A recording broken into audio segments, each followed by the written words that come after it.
The agent work you pay Claude for runs on a 24GB RTX 3090 at 96,000 context and about 64 tokens per second. Push the same card to 256,000 and it collapses to 4.5 tokens per second. The window you wanted is the window that kills it. A $100 a month plan is genuinely not enough, even holding GPT, Claude, and GLM at once. The better you want the output, the more tokens it burns, and the skills that compress the window only slow the bleed. So orchestration stays on the subscription, and the simple token-wasting operations go to a local model. This is the first Qwen release to put a Qwen Max class model into open weights. Alibaba ships the weights itself, FP8 quantized, straight onto the hub. And Unsloth publishes GGUF quantizations at several bit depths days later. Apache 2.0, the same license as the previous generation, so nothing here is a trial. There is no waiting list and no clock running. The only question left is what it does on a card you already own. You give it one task, build new game maps, and it works for about an hour with nobody watching. What comes back is a Python map generator, a tileset, enemy sprites through MCP pixellab, and a balance pass. The maps themselves come out completely chaotic and still beat writing every one of them by hand. The whole server is one line, the Unsloth GGUF build, the multi-token draft head, every layer on the GPU, and flash attention on. That server exposes an OpenAI-compatible API under /v1, and any agent tool you own can point straight at it. I ran that exact line on a single 24GB card, and the surprise was how ordinary it felt. My agent could not tell it was not talking to a cloud. Getting it running was never the hard part. What happens an hour into a long task is. The runs that matter are the ones you start and walk away from. Nobody is watching the token counter halfway through, and halfway through is exactly where this comes apart. On long, complex tasks, the model keeps breaking down after a while. Auto-compact does not solve it, because compacting the window is not the same as keeping the thread. One run ate the entire context window on localization files before it reached any of the real work. It had to be compacted mid-task, and even then it coped well. One code error in the whole run. None of that arrives as an error message. It arrives as an hour you do not get back. One SVG at X high reasoning effort, about 22,000 tokens of thinking, to produce about 3,200 tokens of actual output. Turn the reasoning off and the same prompt lands in 137 seconds, with a visibly worse result. Run it at FP16 on one card and you get 5 to 7 tokens per second. Very slow and with a mountain of hassle fighting its bugs on the way there. It is a dense model, and on a 24GB 3090, the practical ceiling is a 4-bit quant at 96,000. The model page sells the Qwen 3.5 architecture, improved for coding, professional work, research, and long-horizon agentic tasks. And it is the first Qwen Max class model released as an open model at all. Long-horizon agentic work is exactly the phrase that gives out on one card. Everything from here is the gap between that sentence and 24GB of memory. Weights alone before a single token of cache, 16.4GB at FP16, 8GB at FP8, and 5GB at the standard 4-bit quant. That last one is the whole reason this fits on a desk. FP8 wants Hopper, Ada, or Blackwell. On an A100 or a V100, it crawls or refuses to start. GPTQ int4 had known breakage in the Qwen 2.5 family, and AWQ is the standing workaround. And GGUF is not built for high-throughput concurrent serving. That is VLLM's ground, with AWQ or FP8. Pick the quant from the runtime you are actually going to serve with, not the biggest file that fits. llama.cpp takes the whole Qwen 3.5 open series, text and vision both, straight from GGUF files on the Hugging Face hub. Unsloth ships a local UI that runs and trains these models, with a guide written for the Qwen 3.8 quants specifically.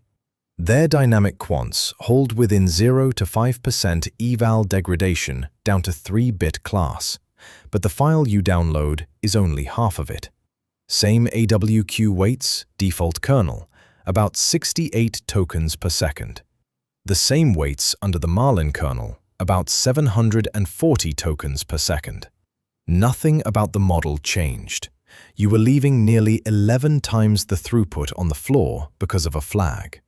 Every 4-bit method tested held perplexity within roughly 6% of the FP16 baseline, which reads like 4-bit is free. It is not.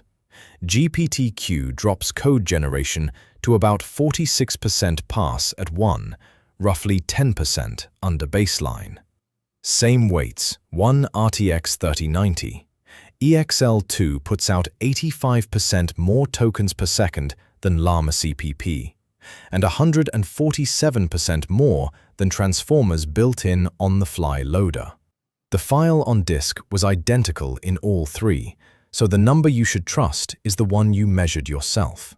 Before you trust a downloaded quant with a repository, measure it. One command does it, the eval harness, pointed at your quant through VLLM, running the Wikitext task. For the code benchmark, you also need the code eval variable switched on and the unsafe code confirmation passed too, because that benchmark executes code the model wrote on your machine. From here, there is only one resource in this video, and it is the card. Weights, cache, graph buffers, the draft head.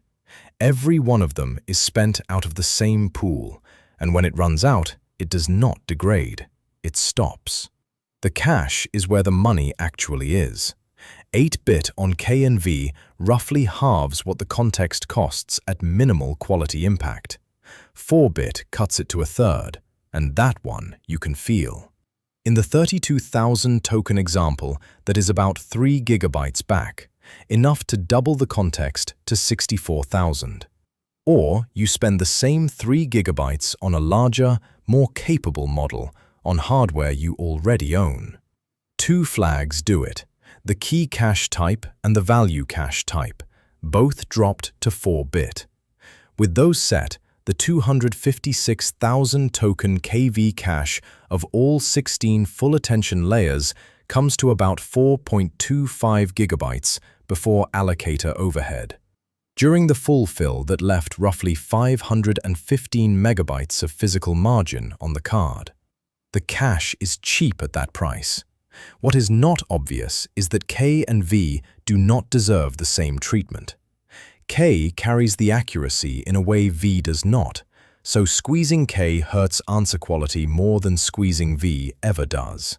So the split goes asymmetric, an 8-bit K cache and a much tighter turboquant on the V cache. At the far end of the context, that setup still holds about 34 tokens per second. And that is the trade nobody puts on the box. You buy that speed with V cache precision, and the bill only arrives when an answer is quietly wrong. The command is as plain as it looks. VLLM, serving the Unsloth NVFP4 build.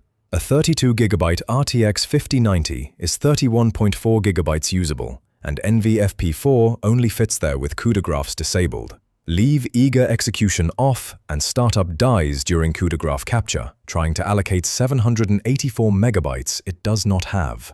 And turning the memory utilization setting down does not help. It was never the weights that ran you out. Which is why the people fitting the most context onto a card are not the ones with the most memory on it. With turboquant caches, 131,000 token context fits inside 24 gigabytes. That setting came out of a llama.cpp fork, not the mainline build. Which is the honest state of this. The best context per gigabyte available today is somebody's patch.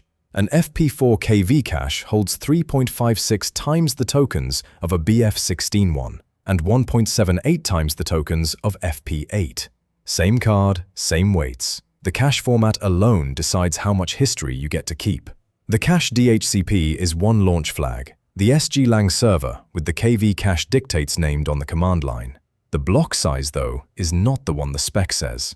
sglang's MXFP4 KV cache uses 16-element blocks, where OCP specifies 32. So the memory arithmetic you did off the specification is wrong before you start. Models above 200 billion parameters tolerate FP4 far better than small ones, and a 27 billion parameter model is a small one. In sglang, FP4 KV cache quantization is still marked experimental. And if dequantization is not fused into the attention kernel, a quantized cache does not save time, it costs it. Drafting is 3 flags: how many tokens to draft ahead, and the minimum thresholds turned off. At 8 tokens ahead, 48.3% of the draft comes back accepted. At 9, it will not run. The graph buffer wants more than the full 256,000 token allocation leaves. So the tuning stops at 8, not because 9 drafts worse, but because 9 does not fit, which is the shape of every knob here. You do not tune to taste, you tune to what is left. The checkpoint decides your context. FP8 leaves a 377,000 token KV pool at about 14 gigabytes of weights per GPU. Inforact's NVFP4 build, about 446,000 tokens, and the best draft acceptance of the 3 at 0.897. And Unsloth's NVFP4, about 920,000 tokens of pool on 10.64 gigabytes of weights. MTP goes on with 1 config block, the speculative method set to MTP, drafting 3 tokens ahead, and the Qwen 3 reasoning parser is effectively mandatory, because the chat template opens every assistant turn with a thinking tag. Without it, the reasoning lands in the message content field, and your harness reads it as the answer. Then trust the acceptance counter, not the throughput reading. Throughput alone cannot tell a working drafter from an ignored one. Get those right, and the speed you read off the console is finally the speed you have. Tuned, the same 24 gigabyte card averages about 50 tokens per second across a 10-run production series. With the cache genuinely full at about 260,000 tokens, it still decodes at about 12.6 tokens per second. Nothing makes the far end fast. Tuning only decides whether the far end is usable at all. Everything so far was memory. The rest is the model spending your window on itself. Reasoning depth is tunable through a setting called reasoning effort, and preserve thinking keeps the reasoning from earlier messages alive across the conversation. The effort levels are X high, medium, and low, and picking the wrong one costs you more than any flag in this video. The default is the bug. The model ships with reasoning effort set to X high. Drop it to medium or low and leave preserve thinking on, so the reasoning still carries between turns. And cap the runaway thinking with a reasoning budget of around 5,000 tokens, which means the setting that made the benchmark numbers look good is the setting you have to turn down to use it. MCP needs a config file, the server, your model, and the MCP server's config handed to it. Tool calling needs 1 flag, the Ginger flag, or the OpenAI-style function calls never form at all. And setting reasoning effort to none turns thinking off entirely. Any other value is passed straight through to the template, which decides for itself what it means. Small settings, all of them, and each one stays invisible until the run it ruins. Llama defaults to a 2048 token context, and that alone will make this model look broken. VLLM drops the reasoning content field when it pre-processes requests, which quietly degrades multi-step tool use. For thinking mode, the sampling is temperature 0.6, top P 0.95, top K 20, and min P 0. And greedy decoding must not be used. It is the shortest route to a model that loops. Every one of those is a default somebody chose, and none of them was chosen for this model. Stretching the context is 1 flag. Rope scaling set to YRN with a factor, an original window, and a new maximum length. Turn it on only when you genuinely need the long context, because it can degrade everything else. Open source frameworks implement YRN statically. The scaling factor stays fixed no matter how long the input actually is. So, a two-line prompt pays exactly the same tax as a full context one. That is the last thing you have to switch on. The rest of what saves you here is already running. Models come straight off the hub, named by user, model, and tag on the command line. Prompt caching is on by default, so a repeated prefix is not paid for twice. And sleep mode unloads the model and its memory, the KV cache included, with the next task paying to reload it. Point the agent at the local server's OpenAI endpoint, and that is the integration finished. It is an OpenAI-compatible API, the same shape every agent tool you own already speaks. Qwen Cloud serves the same model through an API compatible with several specifications, OpenAI's and Anthropic's among them. So the harness never has to know whether the model is in your case or in a data center. A single 24GB card, a 3090 or a 4090, is the practical floor for a loop that feels pleasant. A well-tuned 16GB card still works, at a 3-bit class quant and a reduced context. Against a Claude Max plan at about $100 a month, the hardware pays itself back in roughly a year, if you were buying a capable machine anyway. If you were not, then it is a GPU purchase justified by a subscription, and that is a different argument. If the card is not there, there are still two ways in, and neither one needs a GPU of your own. Qwen Cloud speaks the Anthropic API shape, among others, so Claude code points at it with no local hardware at all. And Qwen Studio, where the model can be tried, is free to use and open to all. But the hosted route sends your code to Alibaba's cloud instead of Anthropic's. That solves cost, not privacy. Against the current frontier Claude, Opus 5, not the Opus 4.6 Max printed on the model card, this does not replace Claude code.